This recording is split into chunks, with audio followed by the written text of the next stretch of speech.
오늘은 다윗의 성전가라는 제목입니다. 지난주에 우리가 이스라엘의 등불이 꺼지지 않게 하라는 제목이었는데 이스라엘에 지금 계속 3년이라는 기근이 계속 닥치고 있습니다. 우리는 항상 재난이 닥칠 때에 뭘 생각해야 되겠습니까? 재난의 원인이 어디 있냐? 이거는 이제 밝히려고 하겠죠.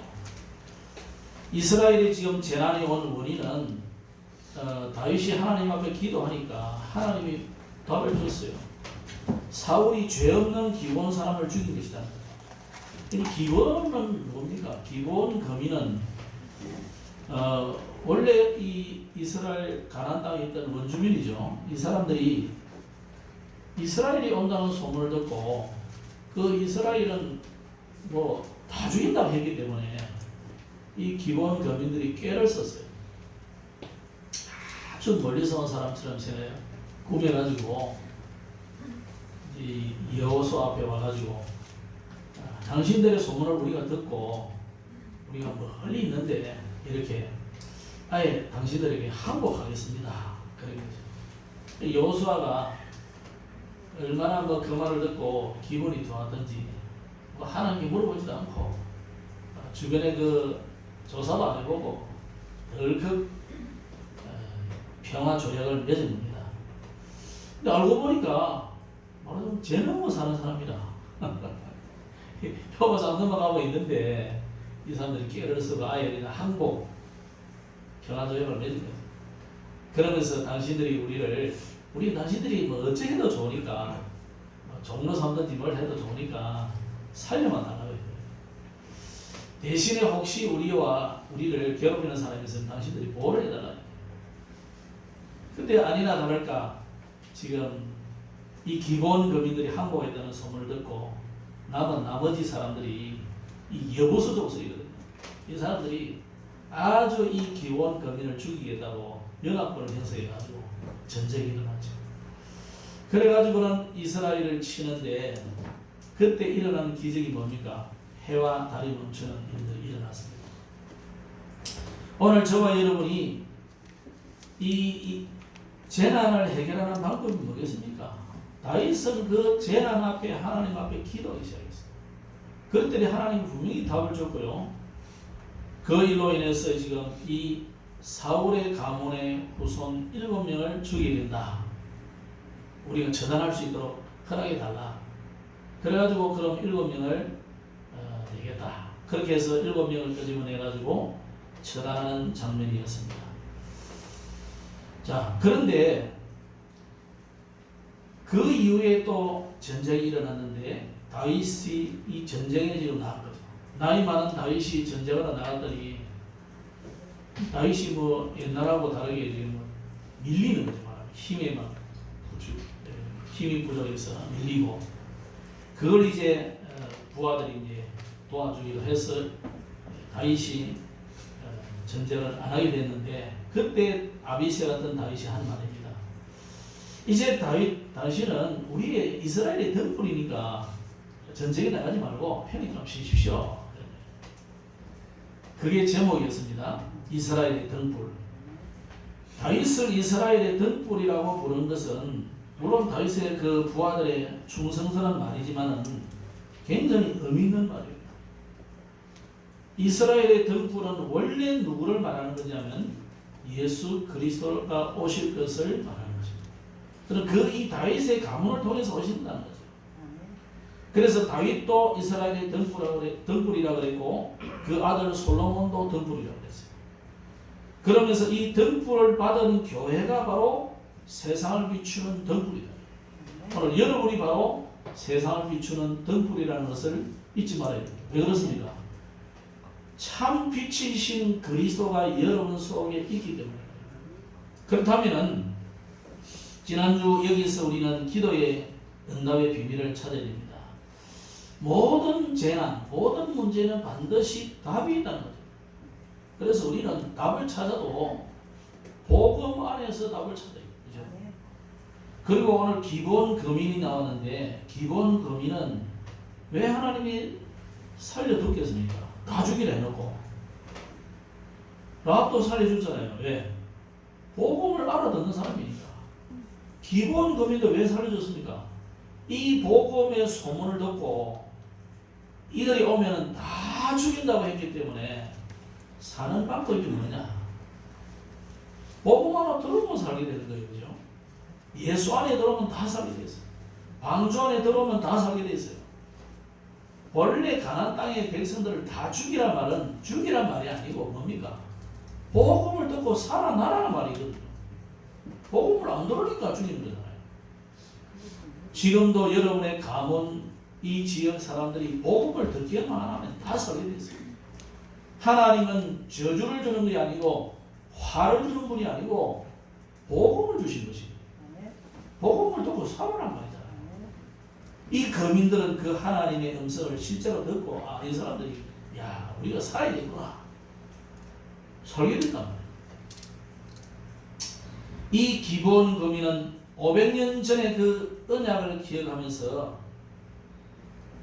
그 약속 그대로 우리를 살려달라고 정한 거죠. 그러면 이 기본 거민을 살린 것은 하나님의 중요한 이유가 있는 거죠. 온 인류를 죽이겠다는 게 아니고 하나님 떠나는 이 인류를 하나님이 살리려고 구원의 길을 준 거잖아요. 이 복음을 안 듣고 거부하니까 문제인 거죠. 그래서 이 기본 거민같이 현장에는 복음을 들을 사람이 있고 구원받을 영혼이 있기 때문에 또 거기는 제자가 있기 때문에 하나님이 오늘 기본 거민을 통해서 우리에게 이 전도의 선교의 중요한 도구가 될 것을 말씀하고 있는 것입니다. 그리고 블레셋과의 전쟁에서 어떻게 승리합니까? 다윗을 도와서 아비새 같은 사람들이 도왔어요. 복음 원내스로 한 팀이 되기만 하면 하나님은 기적을 일으키는 거예요. 그죠? 오늘 이 응답의 역사들이 우리 교회에 일어나기를 주의 이름으로 축복합니다. 그래서 여러분은 이스라엘의 덕불을 지키는 사람들입니다. 하나님의 한을 풀어드리고 영적 전쟁에 승리하고 응답 받으려면 우리가 복음 때문에 원내스 되는 한 팀이 되는 집중이 오늘 이번 주 안에 일어나야 될 것입니다. 오늘은 다윗의 성전가인데 21장의 승리를 했기 때문에 부른 찬양이 아니고 이 사무엘 하를 편집하면서 아마 그 오래전에 이 1절에 보면 그러났죠. 다윗을 모든 원수의 손과 사울의 손에서 구원하신 그 날이라는 내용을 볼 때에 이 성전가를 부른 것은 압살롬을 처단하고 또 누굽니까? 이런 사람들 처단한 이유를 보다도 좀 앞에 있었던 내용이다 이렇게 볼 수 있는데 전체 내용이 좀 그런 것 같습니다. 그러면 이게 18편에도 있는데 주 내용을 보면 주로 하나님께서 사울의 손에서 다윗을 건진 것을 이 구원의 은총을 감사하는 찬양입니다. 그것만 아니라 이제는 하나님만이 나의 힘이고 하나님만이 나의 피난처였음을 고백하는 찬양이 2절 이하에 나옵니다. 그리고 다윗같이 인생에 여러 가지 고난이 많이 있던 사람이 없죠. 그런 인생의 환난과 어려움 속에서 그 가운데서 하나님은 나의 기도에 전부 응답을 했다는 거예요. 이걸 이제 4절 이하에 찬양했습니다. 여러분이 어떤 고난이 와도 하나님은 반드시 응답을 주신다 이 말이죠. 그리고 8절 이하에는 나를 구원하시고 초월적인 하나님의 역사로 임재하신 그것을 찬양했는데 지금 우리 3초월 메시지 받았잖아요. 하나님은 지금도 보좌의 역사로 임하고 계시거든요. 지금도 주의 천군 천사를 보내가지고 성령으로 지금 역사하고 계시거든요. 이런 초월적인 하나님의 임재의 역사를 다윗이 찬양하는 것입니다. 뿐만 아니라 하나님만이 나의 의지가 되시고 오늘 우리 찬양했잖아요. 나의 의지시라 이라니까 이게 뭔지 모르는 거예요. 하나님만이 의지할 뿐이다 이 말이에요. 내 부모는 나를 버리고 부모도 버리잖아요. 사실 이새가 심부름치고 했지만 아버지를 아버지로 부를 수 없는 곤란한 형편이다. 형들도 아무도 이 다윗을 도와주지 않잖아요. 골리앗을 쳐부수러 왔는데 야 네가 왜 왔냐? 야, 원래 네가 교만하더니 뭐 이런 식으로 하면서 하지 마라 그러잖아요.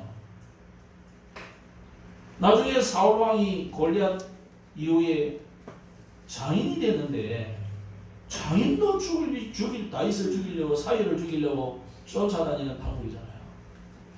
이해가 되죠? 하나님만이 나의 도움이시다. 내가 의지할 뿐이다. 여러분이 좀 기대할 분이 누굽니까? 사실 뭐 남편이 기댈만 합니까? 나이 60 넘어가 보세요.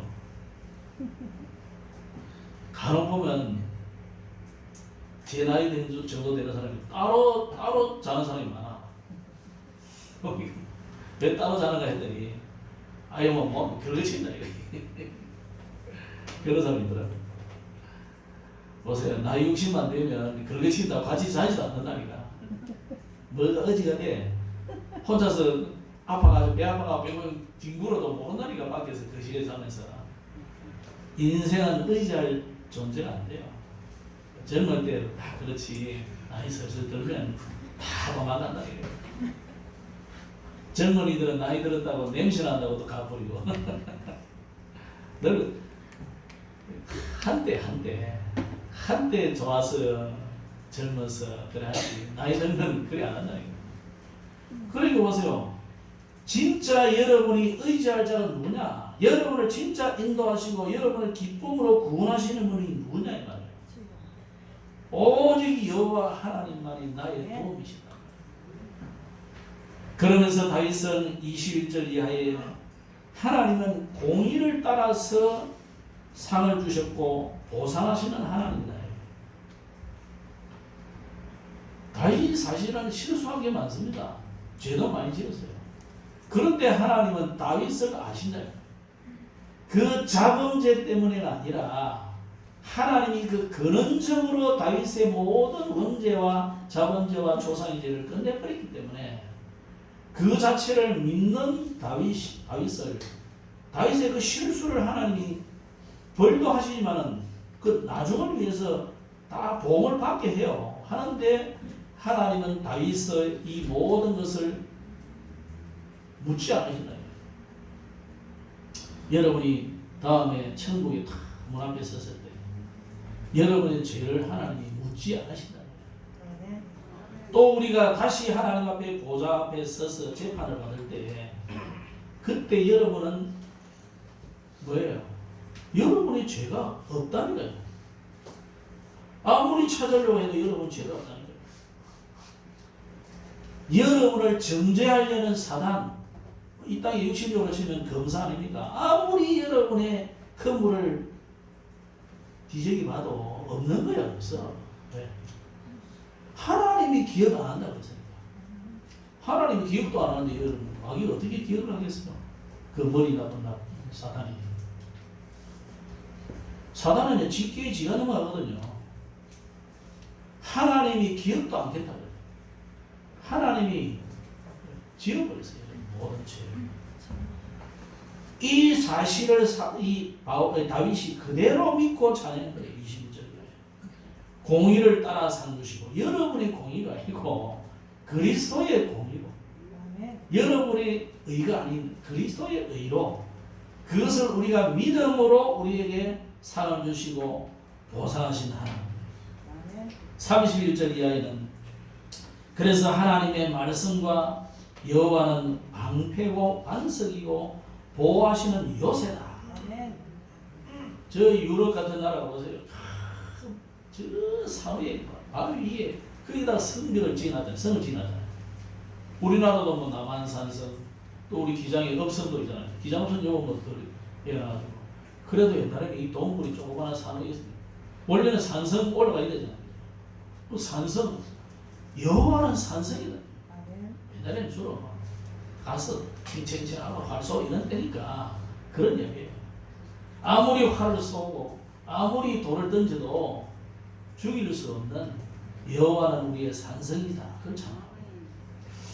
그러면서 34절 이하에는 인생길에 구원을 체험케 하시는 하나님을 찬양하고 있는데 다윗같이 구원을 생생하게 체험한 사람이 어디 있어요? 그렇죠? 굴 속에 들어가 있는데 딱 숨어 있는데 거기에 마침 사울왕이 탁 오잖아요. 하다 보면 바시락 해가지고 들키려서 잡힐 수도 있는데 오히려 사울왕은 거기서 낮잠 자느라고 지 옷이 베인지도 모르고 말이에요. 이런 하나님의 구원의 역사들을 다윗이 가는 곳마다 체험했거든요. 그걸 찬양했다. 그러면서 44절 이야기는 굉장히 중요한 말들이 나옵니다. 이방인들과 모든 민족이 나의 소문을 듣고 구원의 길로 나오는 것을 찬양하고, 그러면서 47절에는 나의 구원의 반석이신 하나님과 나를 강포한 자에게서 건지시는 하나님을 찬양하죠. 그러면서 51절에는 기름 부음 받은 다윗과 그의 후손들에게 영원히 인자를 베푸시는 하나님을 찬양하고 있습니다. 자, 이것을 통해서 오늘 우리는 성경의 렘넌트들과 신앙의 우리 선진들의 선배들의 찬양을 통해서 우리가 찬양을 몇 가지 좀 생각해 봐야 되겠습니다. 에스겔서 28장에 보면 이 사단의 나오는 이야기를 쭉 했어요. 네가 옛적에 하나님의 동산 에덴에 있어서 각종 보석꽃, 홍보석과 황보석과 금강석과 황옥과 홍관호와 청옥과 청보석과 남보석과 홍옥과 황금으로 단장하였으며 네가 지음을 받던 날에 너를 위하여 소고와 비파가 준비되었도다. 너는 기름 부음을 받고 지키는 그룹이며 내가 너를 세우면 네가 하나님의 성산에 있어서 불타는 돌들 사이에 왕래하였도다. 네가 지음을 받던 날부터 내 모든 길에 완전하더니 마침내 네게서 불의가 드러났도다. 의롭지 못함이 드러났다. 이 누구 이야기냐면 본래 두로 왕에 대한 멸망을 예언하는 이야기예요. 그 이야기를 하면서 이게 가만히 보니까 그냥 단순히 두로 왕에 대한 이야기가 아니잖아요. 두로는 지금으로 치면 그 이스라엘에 가면 그 지중해 쪽에 있는 두로와 시돈 그 지역이 지금도 있어요. 그 작은 그 지역의 왕을 말하는데, 그럼 두로 왕을 왜 그렇게 이야기했냐면 표현했냐면 이 두로는 바닷가에 있으면서 그 지중해 저 로마 저쪽하고 왕래가 잦아서 굉장히 그 해상 무역이 발달한 도시국가예요. 그러니까 얘들이 교만해가지고 돈이 많고 엄청 공직 쓰다 보니까 아주 교만해졌다. 그 두로 왕을 비유로 한 이야기예요. 은금이 풍부하고 각종 보화 보석이 많다 보니까 이 교만해진 거예요. 두로 왕이. 그러니까 하나님을 두려워하지도 않고 그래서 나중에 이스라엘이 멸망하는데 그 이야기예요. 그 두로 왕이 멸망할 것을 예언하면서 두로 왕처럼 네 사단 너가 말이야 이렇게 하나님이 주시는 은혜가 많은데도 모르고 그 은혜를 저버리고 하나님을 찬양하지 않고 네가 이렇게 타락한 천사가 됐구나 그 말이야. 그럼 본래 여기 뭐냐면 소고와 비파가 준비되었다 그러잖아요. 소고와 비파. 그렇다면 본래 찬양은 천사가 하는 것입니다. 천사가 하나님 앞에서 하나님을 찬양. 이게 찬양의 시작인데 이 천사가 타락해서 사단이 되었으니까 그가 가지고 하나님을 찬양하는 소고, 비파 이런 악기들이 전부 누구를 찬양하는 게 되었습니까? 하나님을 찬양하는 게 아니고 자기를 찬양하는, 마귀를 찬양하는 도구가 되었습니다. 그래서 예전에 제가 널로레 선교단에 있을 때 제가 있을 때는 그런 일이 거의 없었는데 그 전에 70년대 말에 보면 지금은 그 교회당이 이제 지금 그 사직동 쪽으로 이사를 갔는데 부정교회에 이제 공연을 하려고 저녁 예배 때 옛날에는 저녁이 진짜 했잖아요. 저녁에 예배하니까 그 저녁에 이제 아래 강단에다가 딱 세팅을 다 해놔요. 드럼하고 또 뭐 전자올겐하고 뭐 기타하고 세팅을 딱 해놨는데 밥 먹고 또 보니까 이걸 다 치워가지고 마당에 던지라고 왜 그러냐니까 장로님들이 와서 우리가 음악 전도 집회를 한다 해서 허락을 해놨더니 보니까 전부 나이트 클럽에서 치는 그 악기들이 오니까 그 장님들이 나이트 클럽은 가봤는가 봐요. 가서 뭐 한잔씩 하고 춤도 췄는지 몰라도 이 술집에서 쓰는 악기를 들고 왜 여기다 놓고 하나님을 찬양하고 이런 말도 안 되는 소리를 했는데요. 그래가지고 공연도 못하고 널널에 쫓겨났다는 이야기를 선생님이 하시더라고요. 사실은 널널이가 얼마나 감사한 일이고 사단에게 뺏긴 음악을 다시 찾아와서 하나님 찬양하겠다는데 그 감사할 일인데 말이에요. 그래도 나이트 클럽은 가봤는지 나이트 클럽 쓰는 악기를 이렇게 말이 안 되는 사람이 있어요. 여러분 우리가요 사단에게 뺏긴 음악을 찾아와야 돼요. 음악인들이 해야 될 일 과제지만 그 이전에 저와 여러분이 해야 될 일이에요. 괜히 우리가 뭐 세상 노래 만나고 조회수를 그리 많이 올려줄 이유가 뭐 있습니까? 그죠? 하나님을 찬양하시라고. 나는 찬양이 너무 음성이 안 좋다. 그러면 많이 들으시면 돼요. 근데 제가 늘 이야기하잖아요. 하나님은 음치 찬양을 더 좋아하신다고. 갑자기 막 희망이 생기더라고요. 사실이 그거는 진짜로. 하나님께 양심으로 내가 물어봤다는 거예요. 왜냐? 노래를 좀 한다는 사람은 거의 99.99%가 교만해요. 또 그래 해야 또 음악을 안 하겠어요. 그죠? 여러분도 세상에 자기 전문 분야의 전문가의 내가 0.00%에 들어가는 1인자다 하면 뭐 교만 안 하겠어요? 그래서 좀 하수범서 저거 내 따라오려면 한 10년쯤 따라와야 될 텐데 안 될 텐데 할 거 아닙니까? 그만큼 음악하는 사람들이 이게 스스로 교만해지겠어요. 그러니까 하나님을 찬양하라고 불러놓으면요 거의 하나님 찬양 안 해요. 그러니까 모르니까 큰 교회들은 넘겨다니는 학생들이나 또는 뭐 세계 콩쿠르 1등에 있는 사람이나 또는 유명한 성악가들 이런 사람들 불러다가 찬양을 시킨다. 그 찬양을 하나님 기뻐하시겠어요? 우리는 뭐 너무 잘했구나 해가지고 자주 듣지만은 사실 하나님의 찬양을 받아주겠냐. 물론 뭐 하나님을 찬양했으니까 하나님 들으시겠지만 은밀한 우리가 찬양의 의미로 봐서는 하나님이 기뻐하는 찬양은 아니다. 그렇다면 진짜 하나님이 기뻐하시는 건 뭡니까? 기뻐하시는 찬양은 구원받은 하나님의 자녀가 그 감사와 감격에 겨워서 하나님을 찬양하는 그 찬양이 진짜 찬양이지. 오늘 사무엘하 22장의 이 찬양이 진짜 찬양이지. 오늘 여러분이 찬양을 정말로 해보시길 바랍니다. 그래서 여러분이 세상 노래를 부르지 말란 말도 아니고 세상 노래가 필요 없다는 말이 아닌데 간혹 여러분 필요합니다.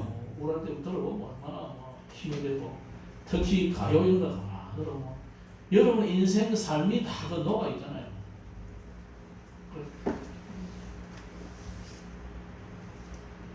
사람 만나다가 연애하다가 헤어졌다. 난데없이 여행가 쫙 나와. 헤어진 노래가 다 있더라고 보니까. 또 여러분이 뭐 낙심하고 실망했다. 다 나와요. 가요에. 나는 뭐 무슨 노래 부를지도 모르겠는데 다 나와. 나는 하나도 불러보지도 않은 게 그냥 툭 나와요. 근데 왜 그러냐? 들은 게 맨날 있으니까. 그래서 이 사단이 만든 세상 노래의 힘이 얼마나 대단합니까? 청소년들에게 거의 뭐 100% 음악이 다 빠져 있고요. 전 세계는 음악이 빠져 있습니다. 나는 뭐 방탄소년단 노래 한 번도 들어보지도 않았는데 방탄소년단이 계속 1등 하고 있더라고요. 그리고 그런 노래는 또 난 또 마음에 안 들어가서 내 스타일이 너무 아니라서 안 듣는데 세상은 다 좋아하니까요. 그 말춤 것도 얼마나 좋아하는데 뭐. 한국 사람은 뭐 다 말춤 추는 줄 알고 그냥 쌓인다는 거지. 세상은 전부 그렇습니다. 그래서 세상 노래가 뭔지 알고 우리가 있어야 된다. 세상 음악인들은 유명한 가수 한 사람이 그 노래를 부르기 위해서는요, 어마어마한 뭔가가 영적인 서밋으로 되지 않으면 안 됩니다. 그러면 쉽게 말해서 나오나 이 사람이 그 혼자서 그 노래를 만들고 그 노래를 부르고 그 노래를 하나도 틀림없이 사람들 앞에서 자유자재로 부르려면 도대체 그 한 곡을 몇 번을 불러야 되겠어요? 아무리 자기가 만들었다 하지만. 저는 머리가 모자라서 그런지 가곡제에 한 번전에 어쩌다 한 번씩 몇 번 불러보면 그거 부르기 힘들어. 맨날 전에 부르던 건데도 한 번씩 가다 보면 헷갈리더라고요. 근데 그 사람이 마치 자기 몸 손가락 하나 일뿐인 것처럼 노래를 부르는 거잖아요. 그게 감정이 실어서. 그러려면요, 그게 거의 자기 인생이에요. 거기에다가 생명을 불어넣고 거기에 뭔가 감동이 탁 되려면요, 그게 성령 충만해서 부르는 건 아니잖아요. 우리가 봐서. 나오는 씨가 뭐 성령 충만해서 부른다 습니까? 그러면 도대체 뭐로 충만해서 부르는 거예요? 자아도취돼서 부르는 거다. 그렇게 생각합니까? 뭔가가 다른 힘이 주어지는 것이 되어 있다. 그래서 작곡하는 사람도 뭔가가 영감이 와야 된다. 어느 영감이냐? 흰 수염 난 영감이 왔으니까 하나님 오신 거예요.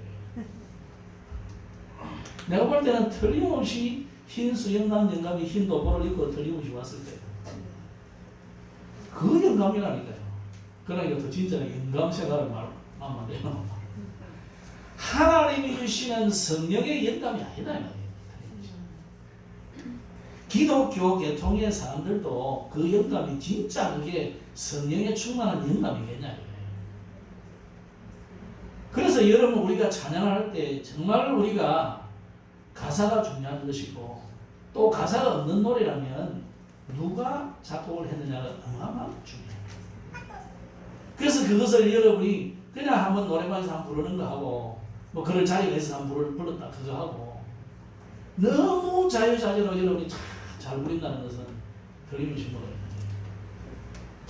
그래서 출애굽기 15장에도 보면 이스라엘이 출애굽한 이후에 특히 홍해를 건넌 이후에 모세와 미리암이 하나님을 찬양했는데 이 남매가 말하자면 이제 그 모세가 한번 부르고 그 이어서 미리암이 나중에 부르고 이랬어요. 그게 이제 출애굽기 15장인데 거기에서도 보면은 그 찬양이 무슨 찬양이었어요?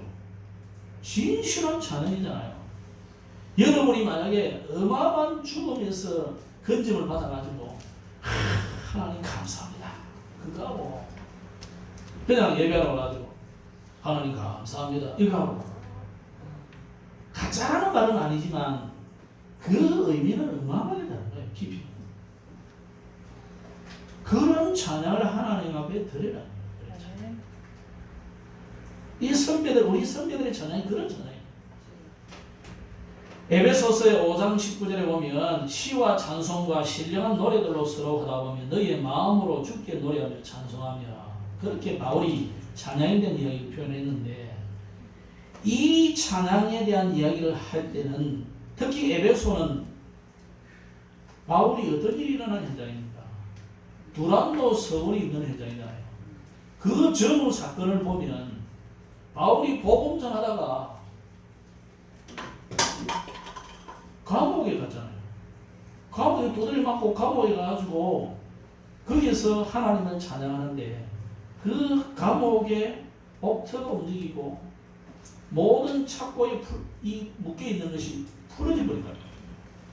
그래서 심지어 죄수들이 도망갈 싶어서 큰일 났구나. 그러니까 종종 그런 일이 있는 모양이죠. 그죠? 그러니까 지진이 막 일어나고 이러면 그 당시는 이 장로세가 허술하니까 아마 풀리고 그런가 봐. 간수가 얼마나 인생 고민이 있었는지 아니 죄수를 잡으라고 생각을 하지 않고 자결을 하려고 생각해요. 그 말은 굉장히 인생 고민이 있었단 말이잖아요. 근데 하필이면 나는 이런 상태인데 저 친구는 두드려 맞고 감옥에 지금 죄수로 와 있는데 밤새도록 하나님을 찬양하고 기도하는 거예요. 뭔가 생각을 많이 했을 것이라. 뭐가 그리 좋다고 저렇게 기도하지? 찬송하지? 지위는 내가 높은데 말이야. 그 당시는 가다 보면요, 간수라도요, 죄수는 현장에서 죽일 수도 있습니다. 왜 그렇습니까? 딴짓했다고 누가 말하면 말 수 있습니까? 그죠? 지위 완전히 다른 말이에요. 그런데 쟤는 기뻐하고 찬송하고, 나는 인생이 고민스럽고. 근데 마침 이런 일이 생기니까 자기를 하려 했는데, 그때 바울이 우리가 다 여기 있다. 도망 안 갔습니까? 자기를 하지 말라 그러면서. 그런 그때 이제 이 간수한 말이잖아요. 형제들아, 내가 어떻게 하면 좋겠냐. 그때 유명한 말이야. 주 예수를 믿어라. 그리하면 너와 내 집이 구원을 얻으리라. 이 말씀이 나거든요. 오늘 바울의 이 찬양, 에베소서 5장 19절의 이 찬양에 대한 표현은 바로 그 내용을 말하는 거예요. 내가 고난을 당하고 전도하다가 지금 잡혀가지고 감옥에 가서 두드려 맞고 지금 있지만은 그때 하나님을 찬양했는데 그 찬양을 오늘 저와 여러분이 좋은 일을 만나든지 나쁜 일을 만나든지 실패를 했든지 성공을 했든지 그거하고 아무 상관없이 오늘 우리를 구원을 주신 하나님께 진짜 찬양을 해야 해요. 아멘. 그러면 찬양할 때 어떤 일이 일어나기 때문에 우리가 찬양을 해야 됩니까? 세 가지 정도는 우리가 알고 있어야 되겠죠. 시편 22편 3절에 보면은 찬송 중에 거하시는 여호와여. 그래서 이스라엘의 찬송 중에 거하시는 여호와. 하나님이 뭐 어디든지 안 계시는 분이 아니잖아요. 어디든지 계시는 분이고. 그런데 특별히 하나님이 여러분의 저의 찬양을 받으신다는 거죠. 또 사무엘상 16장 23절에는 다윗이 찬양할 때 악신이 도망가 버렸어요. 이 하프를 켜고 하나님을 찬양하는데 사울에게 붙었던 악신이 도망가다 이 말이에요. 여러분이 우리가 예배하는 시간에 또 찬양할 때 이때 흑암이 도망간다. 그러면 이런 대답을 할 사람도 있을 수 있습니다. 아이 내가 귀신 쫓아낸다고 아마 찬양도 안 가던데요. 그때 여러분의 구원하고 관계 있을 수도 있습니다. 진짜 여러분이 구원받은 하나님의 자녀가 맞다면 정말 그 구원의 감격을 가지고 찬양할 때 흑암은 도망가게 됩니다. 그러면서 아까 말씀한 같이 사도행 26장에 찬양할 때 이런 천군 천사들이 동원되어서 이런 모든 묶여있는 것이 풀려지는 이런 기적들이 일어나는 것이 찬양이다. 그 찬양할 때 이런 일이 일어난다는 것을 생각하고 믿음으로 찬양하시고 그러면 정말로 치유의 역사들이 일어나기도 하고 기적이 일어나기도 하고 모든 묶였던 것이 풀려지기도 하고 그런 일이 일어나게 되는 겁니다. 그래서 우리는 어떻게 찬양해야 되겠습니까?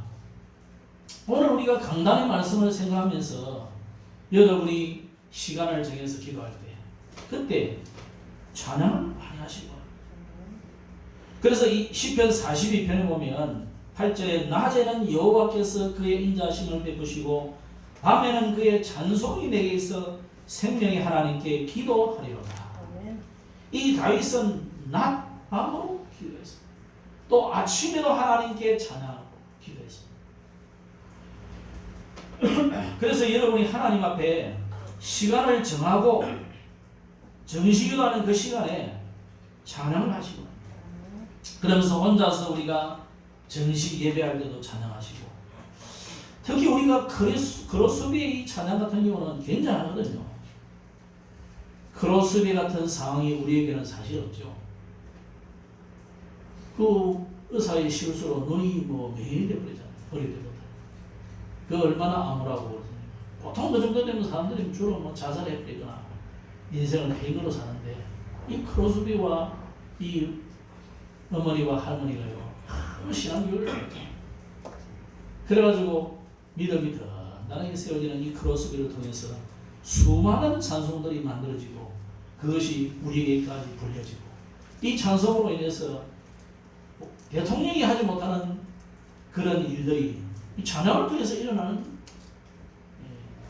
역사들이 있나 봐요. 그래서 여러분이 정말 예배하면서 부르는 이 찬양, 이걸 놓치지 않기를 바랍니다. 그래서 이 두 가지가 되면 공식 예배가 달라지게 되어 있습니다. 그래서 실제로 의사들 중에서도 그러잖아요. 찬송하고 기도하면 치료가 빨리 된다는 것을 아는 의사들이 있어요. 그러니까 이 과학적인 증거도 있거든요. 특히 세상에서 고치지 못하는 이 정신과 영적인 문제는요, 그 어떤 것으로도 못 고치는데 여러분이 찬양하고 기도할 때 분명히 역사가 일어나는 게 있습니다. 그리고 여러분이 혹시 힘이 빠지고 내가 너무 낙심해 있을 때 깊이 찬양할 때 영적인 큰 힘을 실제로 얻게 되어 있습니다. 그래서 이 찬양을 만든 작사자가 누군지 작곡자가 누군지 이런 것도 한번 이렇게 보면 돼요. 그렇죠? 찬송가 중에 보면 여러분 사실대 보면 밑에 쫙 조그만하게 한 2cm 정도의 이렇게 찬송의 주소를 따라하는 찬송가가 있어요. 뭐 그렇지 않으면 요즘 뭐 인터넷에 치보면 작곡자 누구 하면 참 나와요. 이 사람은 왜 찬송을 지었을까? 이런 생각도 한번 해보면 됩니다. 그러면서 우리가 찬송을 불러보면요, 달라요. 그래서 혼자 있을 때 찬양이 회복되기를 바랍니다. 찬송이 잘 안 되는 사람은요, 하나님 자녀인데도 불구하고 찬송이 잘 안 되고, 이거는 뭐 제목서처럼 노래를 잘하는 이 말이 아닙니다. 나는 찬송이 하기 싫고 듣기 싫다. 그런 사람은 틀림없이 여러분의 영적 상태가 하나님하고 안 맞는 거예요. 자, 여러분 그거 어떻게 알 수 있느냐? 정신적으로 어려움 당하는 사람 앞에 찬송해 보세요. 발자가 뭐래요? 못 듣습니다. 이상한 음악을 왔다 갔다 하고 막 이랍니다. 왜 그러냐? 영적으로 다르니까 그래요. 그러니까 여러분의 영적 상태에 따라서 찬양이 되고 안 되고 구분이 됩니다. 구분이 돼요. 그래서 오늘 여러분이 내가 찬송이 잘 안 된다. 그런 분은 자신의 영적 상태를 진단해 보시고, 이 다윗의 찬양이 그냥 나온 찬양이 아니에요. 그로스비의 찬양이 그냥 나온 찬양이 아니라니까요. 이 보좌의 초월의 축복을 누리는 가운데 그 속에서 나온 찬양이에요. 엄청난 괴로움과 문제와 아픔을 통해서 그 속에서 하나님 주시는 은혜를 보고 감격해서 그때 지은 찬양, 노래를. 그리고 여러분이 그 감동을 내가 같이 누리려면은, 나도 이 보좌의 초월의 축복을 누리지 않으면은 그런 감동의 찬양이 안 되는 거죠. 그래서 여러분이 찬양을 그냥 하지 마시고, 우리가 예배 시간에 그냥 부르잖아요, 그죠? 그때라도 여러분이 깊이 묵상하는 마음으로 찬양하셔야 됩니다. 그러면 여러분이 분명히 찬양이 달라져요. 찬양이 달라져요. 어느 정도 달라지느냐면, 정말 이 찬양을 통해서 내 스스로가 치유되는 느낌이에요. 그래서 여러분, 기도가 잘 안 되는 사람들은 찬양을 많이 부르시면 됩니다. 또 나는 노래가 너무 잘 못한다. 그건 상관없는데, 또 너무 또 그런 사람들 부르려고 하면 또 힘들어 하시잖아요. 목청도 안 올라가고. 엊그제 내가 목이 아침에 좀 올라가가지고 새벽 기도 시간에 찬송하는데 너무 또 미음이 안 올라가는 거라. 그렇게 하고 이상하게 보는데, 여러분도 뭐 그런 심정이 그럴 거란 말이에요. 안 될 때는 노래 이러면 안 되잖아요. 그때는 찬송을 많이 들으신대요. 여러분이 좋아하시는 찬송을 계속 들으십니다. 은혜 되는 찬송을 계속 들으십니다. 하고 계속 들으십니다. 요즘 뭐 유튜브 얼마나 잘하냐면 한 곡을 2시간, 3시간 동안 계속 반복되도록 해놓은 것도 많아요. 계속 토론하시면 됩니다. 그래서 그때 깊은 호흡도 하시고, 깊이 말씀도 묵상도 하시고. 그래서 이번 주간에는 여러분이 어떻게 하시면 좋겠습니까? 그 이전에 여러분이 만약에 찬양을 안 하고 찬양을 멈추면 어떻게 되느냐, 이것부터 알고 찬양해요. 여러분이 찬양하지 않으면요, 예수님은 뭐냐면 이 돌들이 노래를 부를 것이다 그랬거든요. 그 언제 이야기냐면 예수님이 이제 예루살렘 성전에 입성하는 그때 나귀를 타고 입성하잖아요. 그러니까 사람들이 막 이런저런 이제 그 나무 가지를 뜯겨가지고 막 호산나 하고 찬송하잖아요. 그 중에 특히 아이들이 막 보통 뭐 그런 일이 있으면 아이들이 오 따라다니면서 막 어른들한테로 흉내내잖아요. 딱 그 상황이라고 보면 됩니다. 그러니까 이제 바리새인이라고 해서 사람들이 이제 피잖아요. 예수님. 이만하지 아이들이. 그 예수님이 하신 말씀이에요. 이 아이들이 노래를 부르지 않으면 돌들이 찬양을 할 거야. 자, 여러분이 찬양을 만약에 그 반대로 여러분이 만약에 찬양하지 않으면 어떻게 되느냐? 이 노래, 세상 노래를 가지고 사단이 완전히 세상을 멸망시키는 통로로 만들 거예요. 그래서 여러분이 찬양을 많이 하시는 겁니다. 찬양하는 시간에 치유되는 시간이고, 찬양하는 시간이 흑암이 무너지는 시간이고, 찬양하는 시간이 하늘 보좌의 축복이 임하는 시간이에요. 3초의 역사가 일어나는 시간이다. 그렇다면 이사야 43장의 말씀대로 이 백성은 내가 나를 위하여 지었나니 나를 찬송하게 하려 합니다. 여러분을 지으신 목적이 뭐냐? 하나님 찬양하도록 만든 말씀. 그리고 계시록 7장에도요. 우리가 이 땅에 사는 날 동안 찬양도 해야 되지만은 저 천국 가서는 헌금할 필요도 없고 전도할 필요도 없고 기도할 필요도 전혀 없어요. 주님을 만나버리게 됩니다. 오직 하는 게 한 가지만 있어요. 뭐냐? 찬양이에요. 미리 연습 많이 하시라고. 아마 그때 가서는 여러분의 목소리도 최 목사보다 훨씬 좋아질 거예요. 마음껏 하나님 찬양하시는 거예요. 미리 좀 연습해놔야 돼요. 목이 기름도 좀 치고.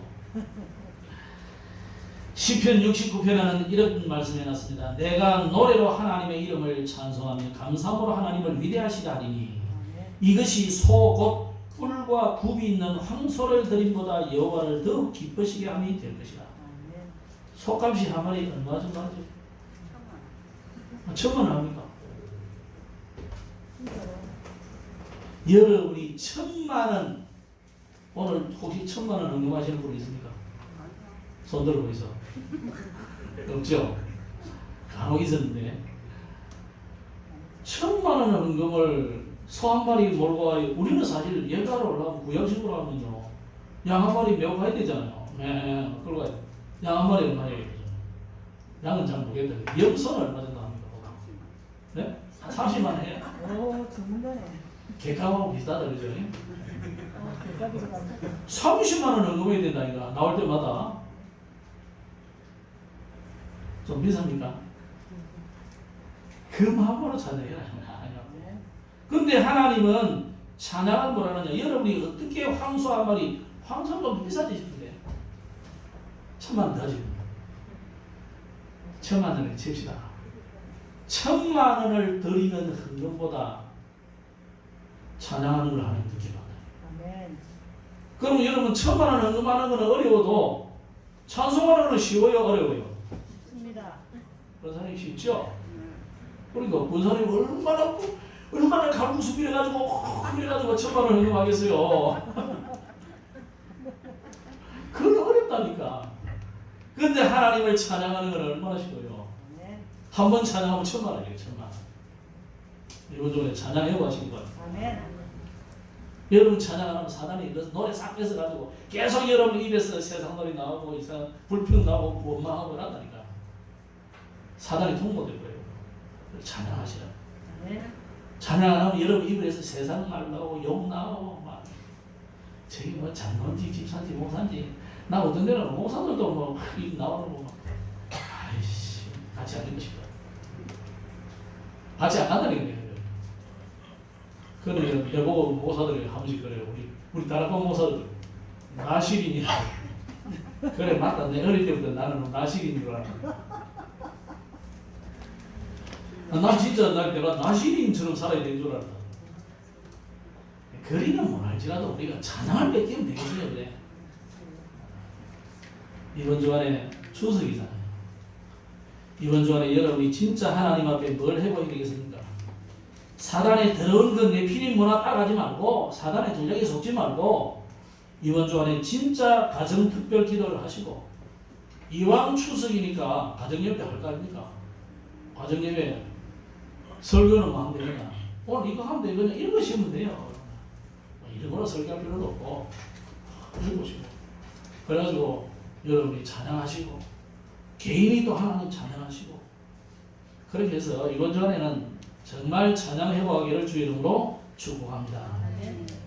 그래서 가곡제를 위해서 기도하시고 또 KNRTS를 위해서도 기도하시고 우리 동남 IOTC를 위해서도 기도하시기 바랍니다. 그래서 단순하게 우리가 그냥 성전 건축 하나 하자 그 정도가 아니고 하나님 앞에 이 지역을 대표하는 교회 또 렘넌트와 이방인들이 마음껏 와서 훈련받을 수 있는 치유받을 수 있는 그런 IOTC의 응답을 받도록 기도하시고 좀 시급하게 우리가 할 거는 좀 아이들 서비스풀을 좀 해야 되는데 이게 지금 코로나가 계속되라 하기가 어렵습니다. 여러분 기도하시기 바랍니다. 이번 주간에도 정말로 승리하시고 다윗이 부른 성전가 부르는 축복된 한 주간이 되기를 주의 이름으로 축복합니다. 기도하겠습니다. 하나님 아버지 오늘 감사합니다. 다윗이 부른 성전가를 이번 주간에 우리도 높이 불러 하나님을 찬양하는 찬양 회복되는 주간이 되게 하여 주셔서 가정마다 가문마다 대대련대로 오는 모든 흑암이 완전 무너지게 하여 주옵시고 가정복음화의 응답이 속히 일어나게 하옵소서. 주 예수님 이름으로 기도드렸습니다. 아멘.